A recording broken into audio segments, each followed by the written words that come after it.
உன் நீதி உனக்கு முன்னே சென்றிடுமே, கழுகை போல் உயர பறந்திடுவாய்.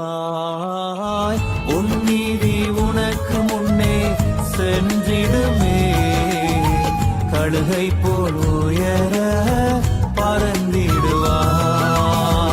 ஆத்துமாவே நீ நன்றி சொல்லு, கர்த்தரில் மனமகிழ்ச்சி அடைந்தீரு. ஆத்துமாவே நீ நன்றி சொல்லு, கர்த்தரில் மனமகிழ்ச்சி அடைந்தீரு. அவர் சொன்ன வார்த்தை